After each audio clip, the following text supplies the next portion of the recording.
Beginning, the Queen Who Never Bowed. The first time I stepped foot inside the Celestian throne hall, I realized two things instantly. 1. No human had ever stood here before. 2. Every alien in the chamber wanted me dead. The hall rose like a cathedral carved from living crystal, each pillar pulsing with veins of shifting blue light. High above, the throne floated mid-air, shaped like a half-moon and surrounded by spheres of golden flame. And seated upon it was Queen Zirathia, ruler of the Celestian Empire, conqueror of 6 star systems, destroyer of 17 rebellions. She was known by many names. The Blade of Stars. The Eternal Monarch. The Queen Who Never Bowed. But those titles didn't prepare me for the real thing. Her presence crashed into me like gravity. Tall, radiant, wrapped in armor that shimmered like molten silver, her eyes glowed with an intensity that made my knees weaken. Her voice, when she finally spoke, boomed through the hall like the heartbeat of a star. "You," she said. "Human." Every noble turned their head, their gills fluttering in disdain. I swallowed. Hard. "Yes, Your Majesty." She tilted her head. "Do you know why you were brought here?" I did. But I wasn't sure saying it out loud was wise. So she answered for me. "My daughter's life," the Queen said, "was saved by your hand. No Celestian medic, no warrior, no priest could heal her. But you did." Ripples of shock raced through the court. Some hissed. Some snarled. Some clutched their robes like they were witnessing blasphemy. I shifted nervously. "I just did what I could." "You used no weapon. No technology. Not even a healing device." "No," I said quietly. "I only used my hands." That wasn't entirely accurate, it was more instinct than technique. When the princess was injured during a skirmish on the frontier, bleeding from a wound that refused to close, I pressed my hands over it and felt something flow from me. Warmth. Light. A strange pulsing energy I couldn't explain. But it worked. The Queen stood slowly from her hovering throne. "You touched royal blood," she said. "And instead of dying for your audacity, you saved her." Every noble leaned forward, waiting.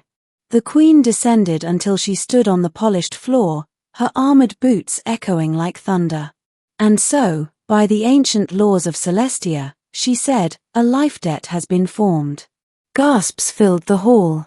A life debt in Celestian culture was sacred. A bond unbreakable. A vow that lasted until death or beyond. It was considered deeper than family, stronger than marriage, holier than war. I already felt like I was drowning. "So," I croaked. "What does that mean for me?" She stepped closer, her glowing eyes locking onto mine. "It means," she said slowly, "you are now bound to me. The Queen of Celestia." My heart nearly stopped. "You belong to my throne," she said. "To my bloodline." Her voice dropped lower, quieter but far more dangerous. "And to me.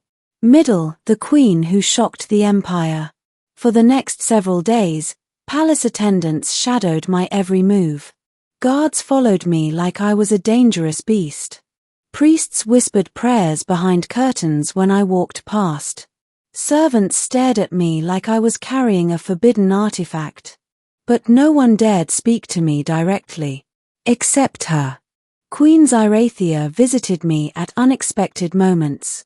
During breakfast. During training. During the quiet hours of night when the palace slept. Sometimes she said nothing. Sometimes she asked questions about Earth.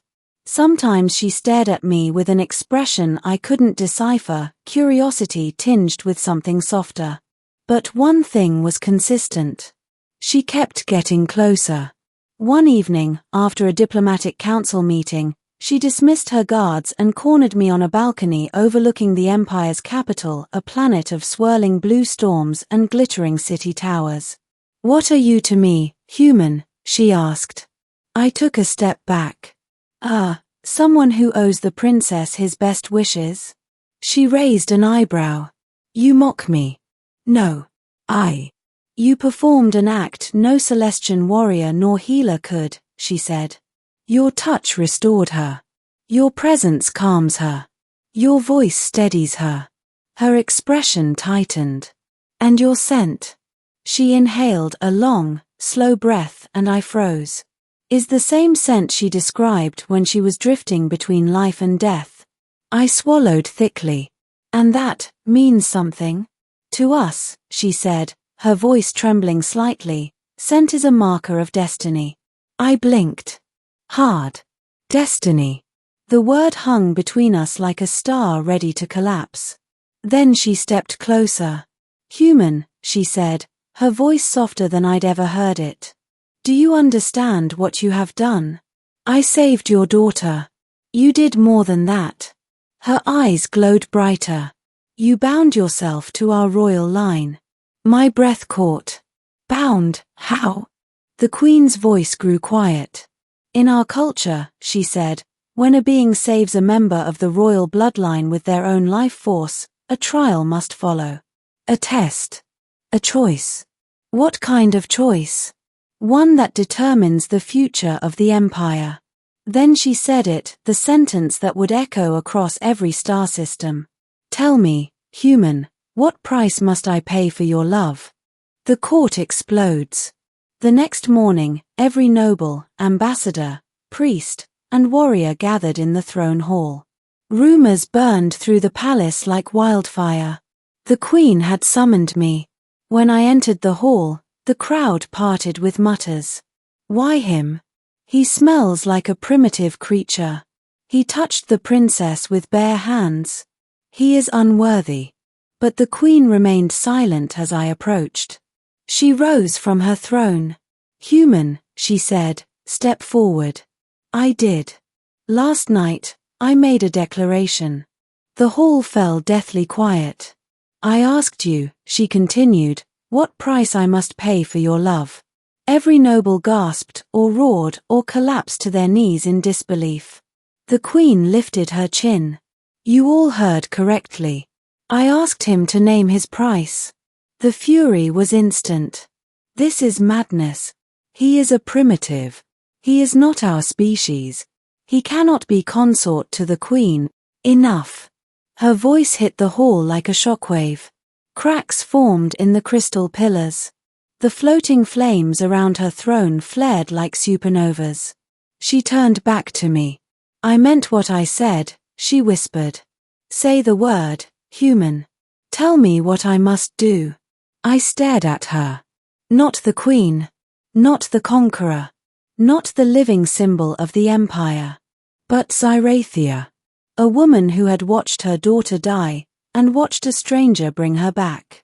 I never asked for anything, I said slowly. Not power. Not status. Not a throne.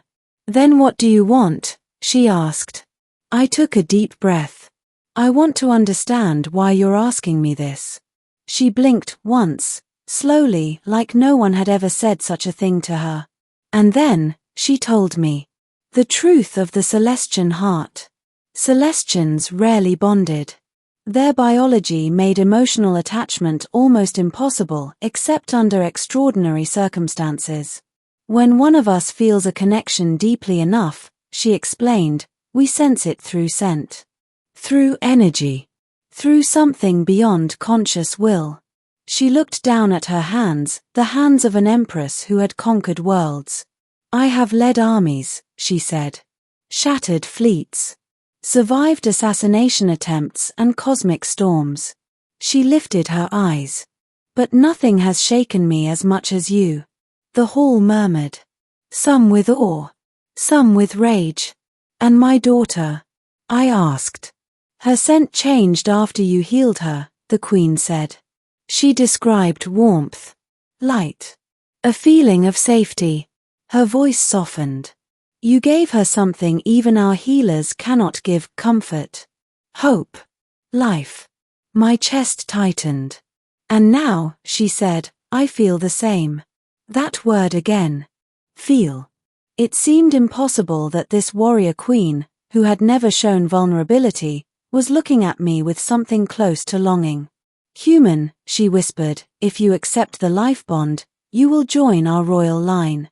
You will be consort to a queen, father to a princess, protector of an empire.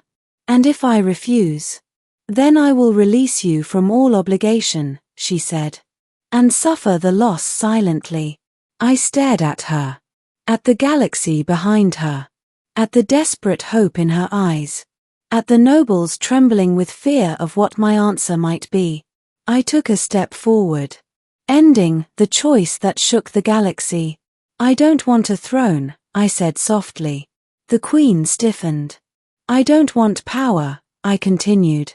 The nobles exhaled in relief until I said the next sentence. "But I also don't want to leave." Her eyes widened.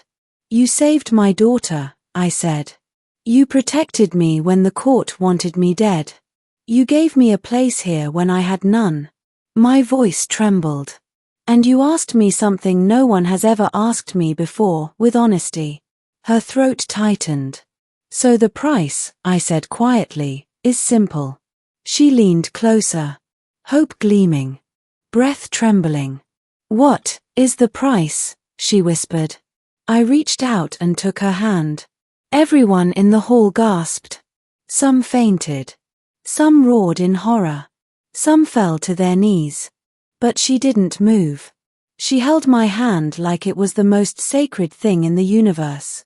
"The price," I said, "is that you don't give me your throne, or your power, or your empire." Her breath caught. "The price is that you give me you." Silence. And then, the queen's armor flared with golden light. Her eyes blazed with fire. Her voice cracked the air. "Then it is done." She pulled me toward her, held my face in her gauntleted hands, and kissed me fiercely, desperately, like she had waited lifetimes. The hall erupted into chaos. Some screamed.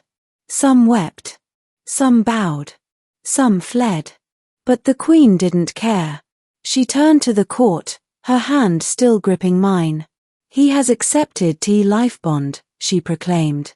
"He is now of the royal line." Fire spiraled around us as the empire absorbed her words. "From this moment forward," she thundered, "he is mine and I am his." And as the flames rose and the galaxy trembled, she leaned close and whispered in my ear, "Human, no price was too great.